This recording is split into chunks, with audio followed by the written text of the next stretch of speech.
The phone stayed silent until dawn, and in the kitchen she found a note. "Good luck in your new life." It started the way so many endings do, in the quiet. Not with a scream or a slammed door, but a cup of coffee placed gently on a counter. That morning, the kitchen was filled with the soft hum of the dishwasher and the faint sound of birds outside our window. Early September sun spilled across the floor in lines, filtering through blinds we hadn't dusted in months. It should have been a normal morning. It had all the pieces, except it wasn't. Stephanie had woken up before me. That used to mean something. Now it just meant she had somewhere to be or something to avoid. Her voice from the hallway was chirpy, too upbeat, like someone trying to imitate their own happiness. "Coffee's ready," she called out, and I heard the clink of ceramic against wood. When I walked into the kitchen, she was standing at the sink, already dressed for the day in a green blouse I hadn't seen before and jeans she usually saved for nights out. Her hair was done, makeup light but deliberate. She wasn't trying to impress me. She hadn't done that in a while, but she was definitely trying to impress someone. I gave a nod and reached for the cup she'd placed on the counter. She moved to grab her purse, and as she did, something slipped out. Quietly, like it didn't want to be noticed. It landed face up on the floor by the island. I bent down before she even saw it fall. It was a receipt. I wish I could say my heart didn't jump, but it did. I wish I could say I wasn't already looking for a reason to be suspicious. But I was. I turned the paper over, half hoping it was nothing. Just some random CVS run or gas station stop. But no. Roadside in room 206, one night, paid in full. The date at the bottom? 2 nights ago. The same night she said she was staying with Marie. She turned around just in time to see me holding it. For a moment, just a flicker, her face changed. Her jaw tightened. Then she smiled. "Oh," she said, letting out a short, practiced laugh. "That's Marie's. We stopped there for snacks after yoga that night. I must have grabbed the wrong receipt when we were splitting the bill. You know how I always shove things into my bag." I didn't say anything, just looked at her. That was the thing about Stephanie. She was good at controlling the tempo of a conversation. She didn't give me time to respond. She reached over, took the receipt like it was no big deal, and tucked it into her purse. Then she smiled again. Bigger this time. Warmer. The kind of smile designed to move things along. "You slept okay?" she asked, opening the fridge. "I was thinking of making French toast tomorrow. We haven't had that in forever." I nodded, still silent. My eyes drifted to the kitchen table. There, half hidden beneath the edge of the placemat, was the note I'd written a few hours earlier. I hadn't meant for her to find it. Not yet. I don't even know why I wrote it in the first place. Maybe part of me already knew. Maybe I was hoping she'd see it and ask. Or care. It was short. 5 words in black ink.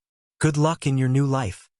She noticed it after a beat, picked it up slowly. Her eyes scanned it for no more than a second before she gave a soft chuckle. "What's this supposed to mean? Are you going somewhere?"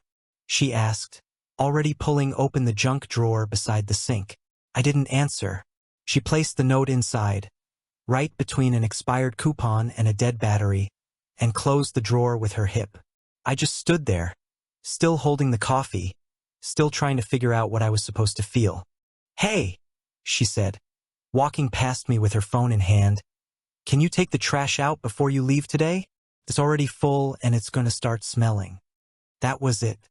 No follow-up. No curiosity about the note. No second glance at the receipt. Just a request to take out the trash. Like that was the most urgent thing on her mind.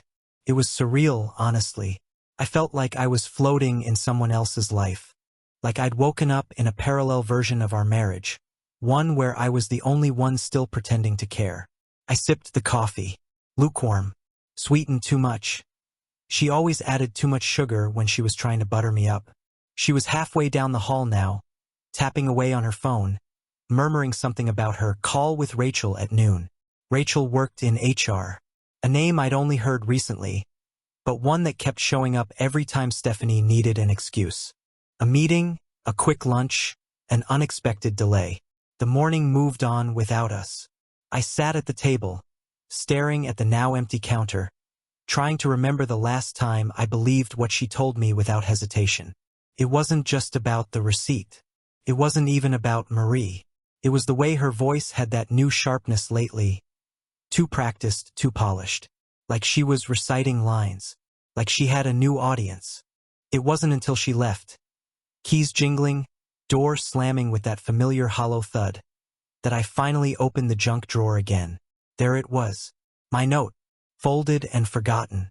Dismissed without a thought. I held it in my hand, thumb grazing the crease in the middle. Felt heavier than it should have.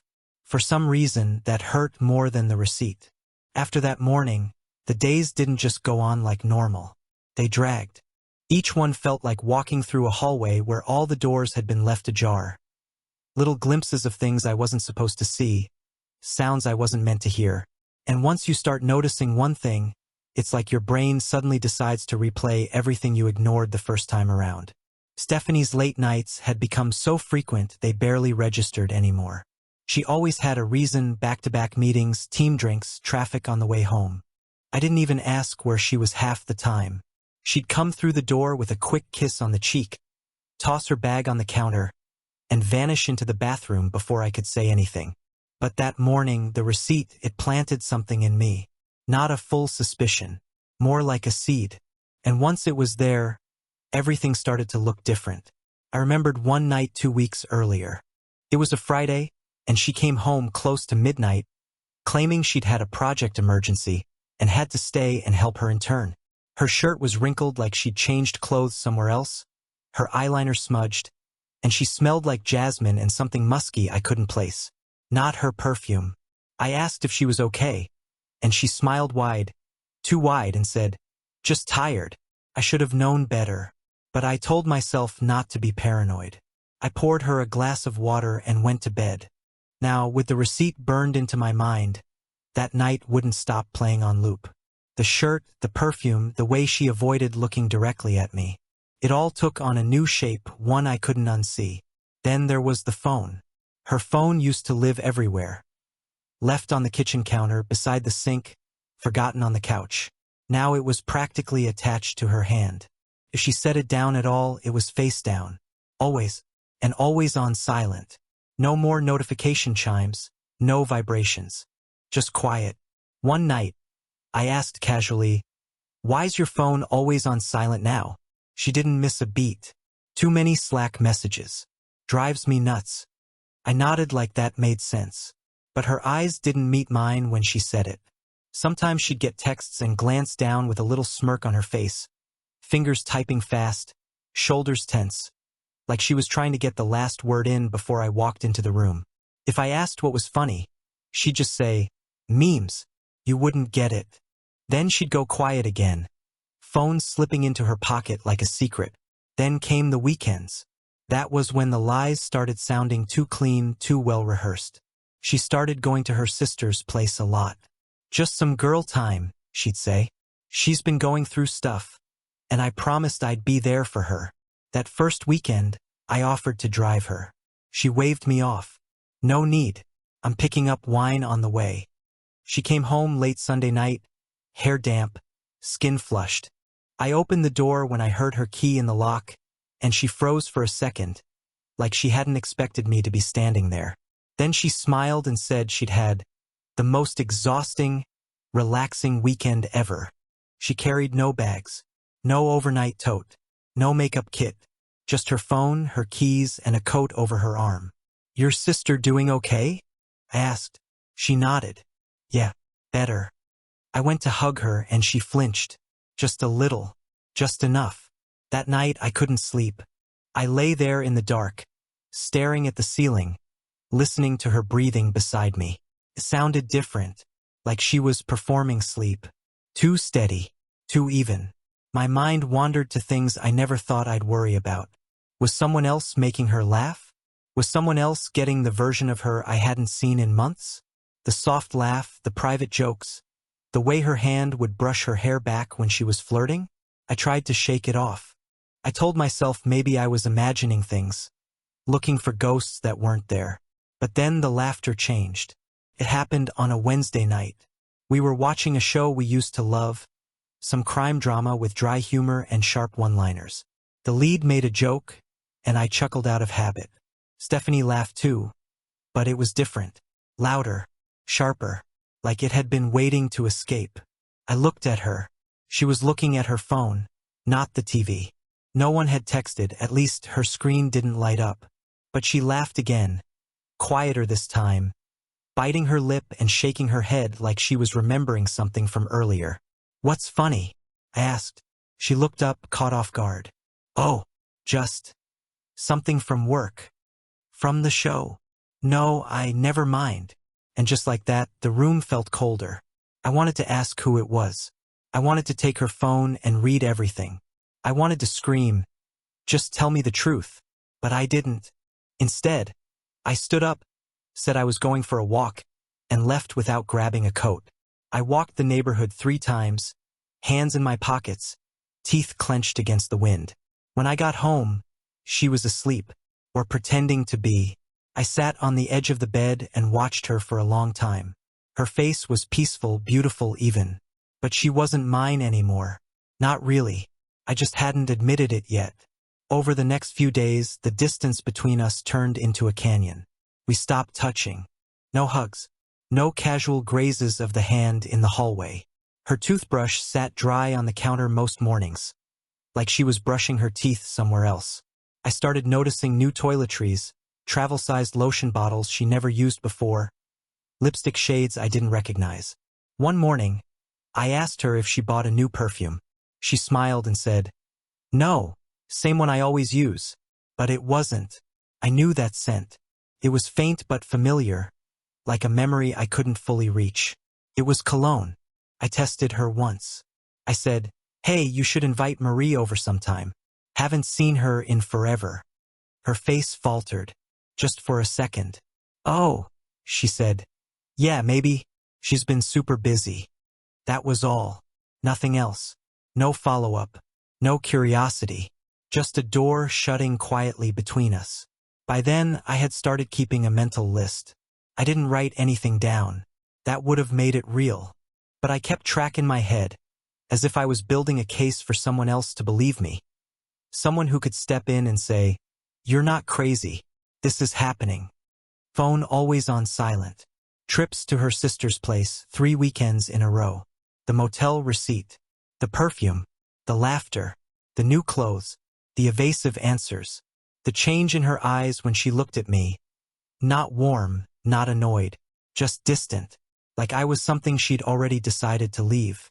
I kept telling myself maybe there was an explanation. Maybe I'd ask her one more time directly. Maybe she'd tell me the truth. But I didn't. Not yet. Because deep down I already knew the answer. And I wasn't ready to hear it out loud. It happened on a Thursday. The kind of Thursday that just drags. Overcast sky, stale air in the house, and nothing on the calendar except pretending everything was fine. Stephanie had left early for coffee with a client. Her voice had that bright edge again, the one she saved for lies she'd already rehearsed. I tried to work, sat at my laptop, answered a few emails, made a list of groceries we didn't need. But everything I touched felt pointless, like I was just rearranging pieces of a life that no longer fit. Then I saw her laptop. It was sitting on the dining table, screen closed but not shut all the way, just barely cracked open, like it was waiting for someone to look. She never left it out. Not lately. That used to be my laptop.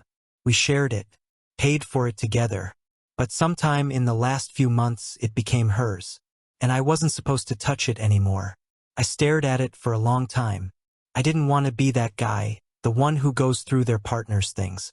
But the list in my head had gotten too long to ignore, and something inside me had shifted. I wasn't angry. Not yet. I was tired. Tired of wondering. Tired of second-guessing my own instincts. So I opened it. The screen lit up instantly. No password.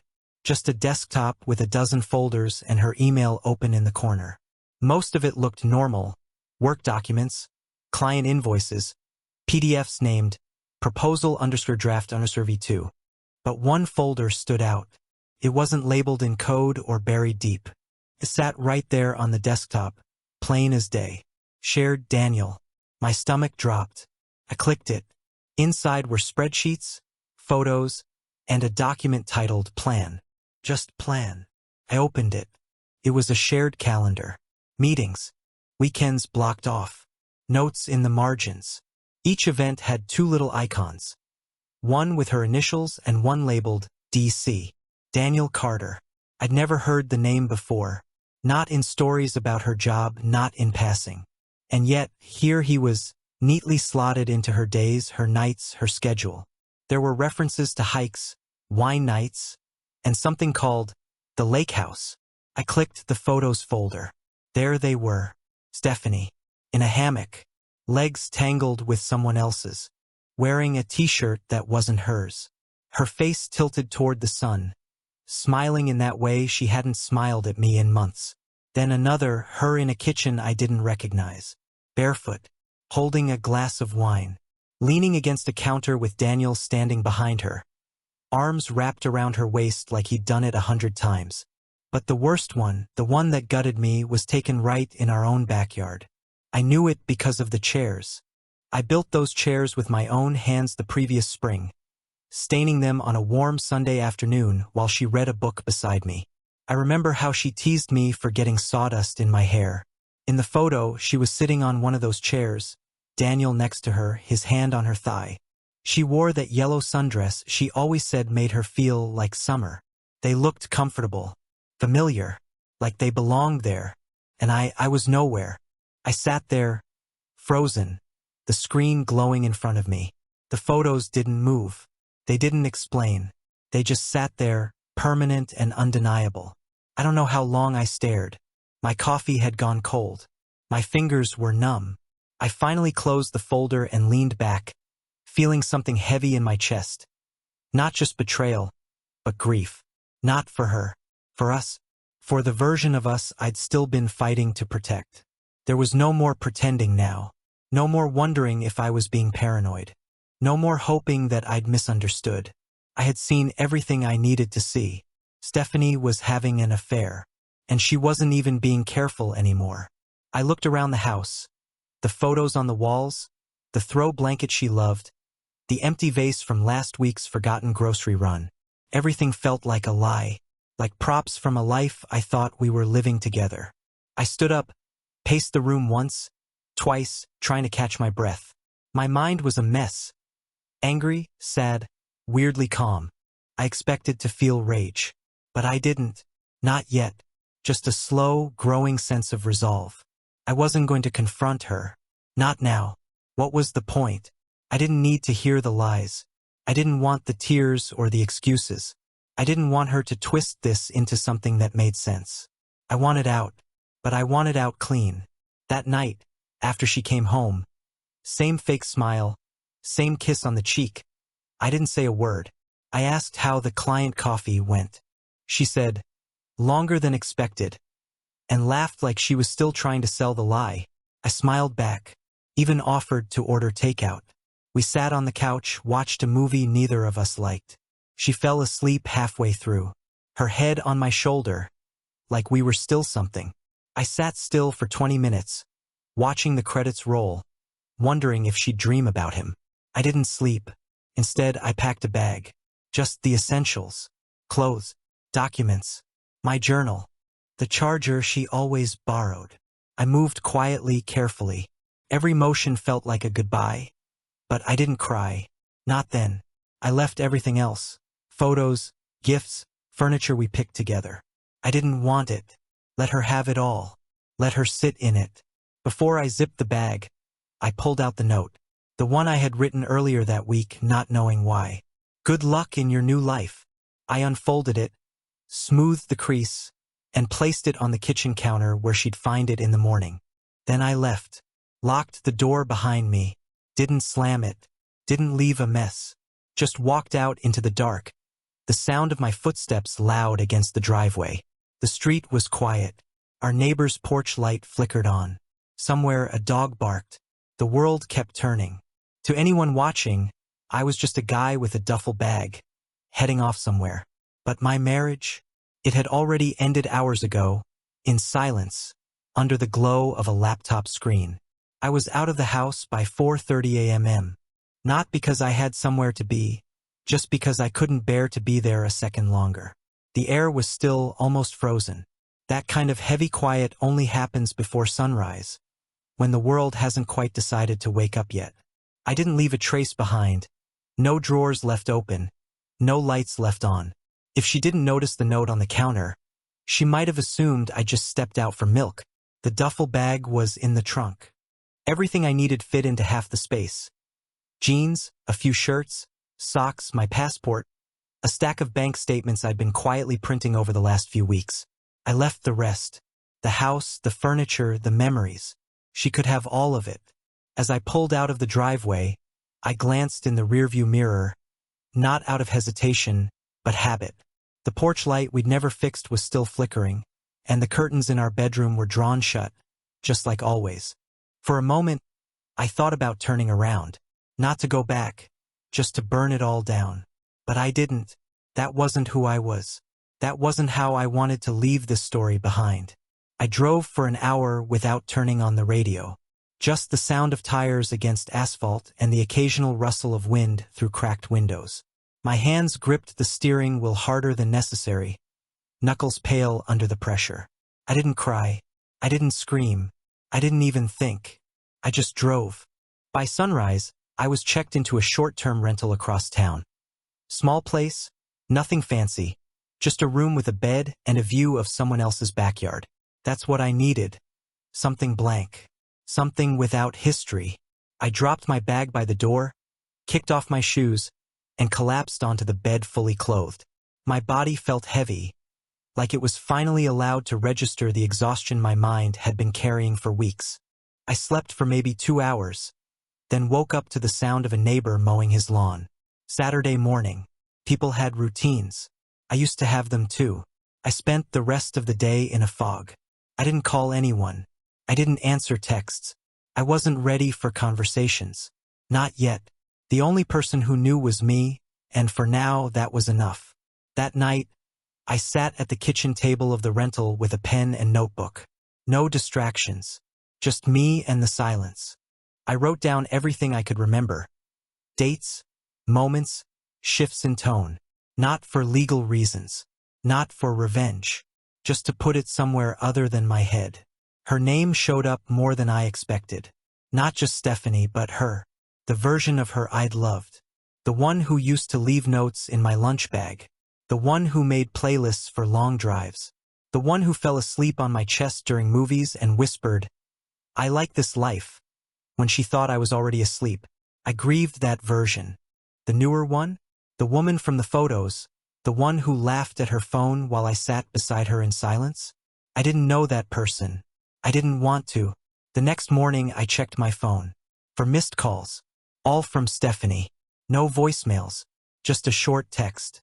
"Where are you?" That was it. No question mark, even. Just the words, sitting there like a rock in my stomach. I didn't answer. Instead, I opened my laptop and began logging out of shared accounts, Netflix, Spotify, the grocery app. I started small. A quiet unraveling. You never realize how many parts of your life are intertwined until you start to untangle them. Every password changed felt like a small exhale. Around noon, the calls started again. This time, she left a voicemail. "Hey, Thomas. I just woke up and I saw your note. I don't understand. Can we talk? Please, just call me. Please." Her voice cracked at the end. I didn't know if it was real or performance. I didn't really care. I played the message once and deleted it. By 3 p.m., the messages turned frantic. "Are you okay? Please, this isn't funny. Where the hell are you? You can't just vanish." Each one chipped away at the version of her I'd clung to. The one who might have had reasons. The one I could still believe cared. But that Stephanie didn't exist anymore. Maybe she never did. I spent the rest of the afternoon sitting on the back porch of the rental, drinking a warm beer and watching squirrels chase each other across a sagging fence. Felt good in a strange way to be invisible. To be just a guy on a porch instead of a husband in a crumbling marriage. There was no pity here. No forced smiles. Just space. By evening, I took a walk, a long one, through unfamiliar streets, past unfamiliar houses. Every window I passed held a different kind of life. Kids chasing each other through living rooms, couples arguing quietly on porches, an old man asleep in a recliner with the TV on mute. I wondered how many of them were pretending, like we had been. How many of them were one receipt away from collapse. That night, I made a list. Cancel joint bank card. Find a lawyer. Don't answer her texts. Don't go back. Don't explain. That last one was hard. Part of me still wanted to explain, to lay out the evidence, to point at the pictures and say, "See? You did this." But that would only invite excuses. I'd seen enough. I didn't need her to confirm what I already knew. The following morning, a mutual friend texted me. "Hey man, everything okay? Steph said you left. Sounds serious." I stared at the message for a long time. Then I typed, "Yeah, I'm fine. Just taking space." That was all they needed to know. I didn't want to drag anyone into this yet. There'd be time for that. People would pick sides eventually. Let them. Back at the rental, I opened my journal again. I wrote down the name Daniel in all caps, then underlined it. Once, twice, not out of rage. Just to remind myself, it was real. I didn't imagine it. I didn't invent it. It wasn't insecurity. It wasn't overthinking. It was a name in a calendar, a face in a photo, a hand on her thigh in a backyard that used to feel like mine. And now it was done. The hardest part wasn't accepting that she cheated. It was accepting that she didn't even try to stop. By midday Sunday, the calls turned from occasional to relentless. 23 missed calls, 14 texts, 3 voicemails, all from Stephanie. I didn't answer any of them. I didn't listen to the voicemails, but I read the texts. The tone changed with every one. The first few were concerned. The next set confused. Then came irritation, accusations, bargaining. "If this is about that motel receipt, you're seriously overreacting. Are you trying to punish me? What the hell is this? At least be a man and talk to me face to face. I don't even know what you think you saw, but it's not what you think." It was all there, like a slideshow of unraveling. She wasn't sorry, at least not yet. She was scrambling, because I'd done the one thing she didn't expect. I left first, around 4 p.m. My phone rang again. I let it ring out. She immediately called again, and again. Finally, I picked up. Not because I wanted to talk, but because I didn't want her showing up at the rental, making this uglier than it already was. "Hello?" I said flatly. A pause. Then, "Thomas." I didn't respond. "Oh my God," she exhaled. "Where the hell have you been? Do you think this is funny? Do you know what you've put me through the last 2 days?" I sat on the edge of the bed, staring out the window. "Did you get my note?" There was another pause. Then she said, "Yeah, I saw it. What the hell does that mean? Good luck in your new life. Is this some dramatic cry for attention?" I almost laughed, not because it was funny, but because she was still trying to make herself the victim. "I saw the photos, Stephanie," I said. Silence. "I opened your laptop. I saw everything." She didn't speak right away. I heard the faint sound of her breath catching, then a long exhale. "Okay," she said quietly. "Okay." That was it. No denial. No gaslighting. Just acceptance. "How long?" I asked, even though I wasn't sure I wanted the answer. Another pause. "Couple months," she said. "It wasn't planned. It just happened." "Of course it just happened," I muttered. She sighed. "Thomas, listen. Please, don't start with the apologies you practiced in your head on the drive home." She went quiet. Then, "I wasn't going to apologize." "Even better," I said. "Makes this easier." She tried again. "Look, I'm not trying to defend what I did, but you haven't exactly been present lately either." There it was. The shift. From confession to justification. I could hear the panic simmering just under her voice, the need to turn the narrative around before it spun too far out of her control. "You've been distant," she continued. "You stopped talking to me. You don't even look at me the same way anymore. What did you expect me to do? Not cheat on me would have been a decent start. I didn't plan for it to happen, Thomas, she snapped.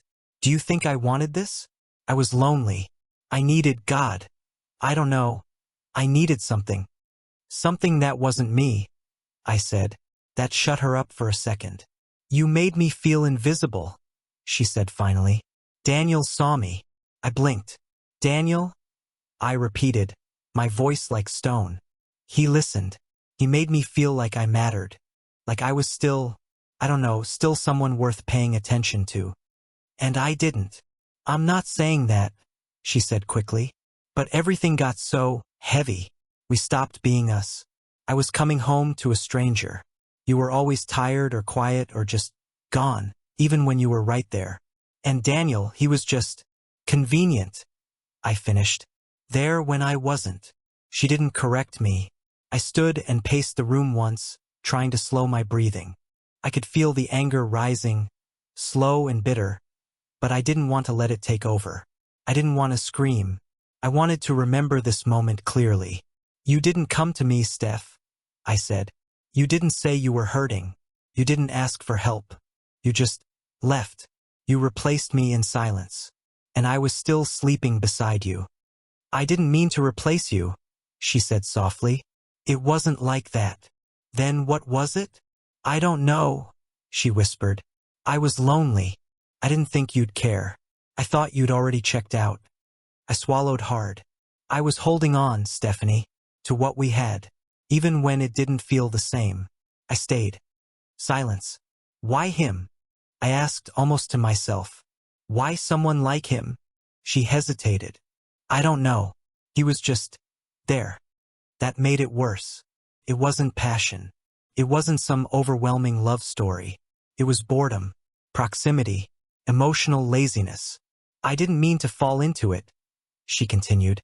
It was supposed to be a distraction. I closed my eyes. A distraction. That's what I was worth. Years of loyalty and compromise turned into a background noise she needed to escape from. And what now? I asked. You want me to come home and pretend this didn't happen? I don't know what I want, she admitted. And for the first time, she sounded sincere. I didn't expect you to leave. I thought you'd stay. That we'd talk. That you'd yell and then get over it. I almost laughed.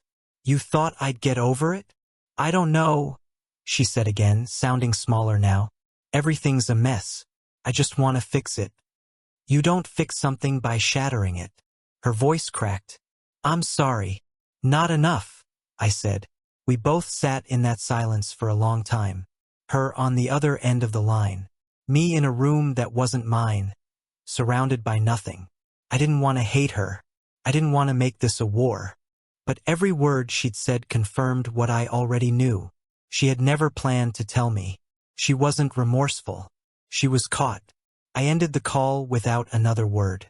And for the first time, the silence felt earned. Her voice still echoed when I opened her journal. I shouldn't have, but I did. Inside, confessions. She called Daniel a storm after a long drought. Pages of longing, deception, and guilt she never showed me. He had a wife, a daughter. I gathered everything, *TS, photos, journal entries, and mailed it to his home, to her. Let them burn together in the truth they made. Weeks passed. Stephanie vanished from social media. Daniel's family imploded. His business followed. I rented a small house near the edge of town. Quiet, empty. I ran again. I wrote. I healed. The mornings felt less heavy. I drank coffee alone, and it didn't feel lonely. That note I left, good luck in your new life, wasn't a goodbye anymore. It was a sentence, a verdict, and I'd already moved on.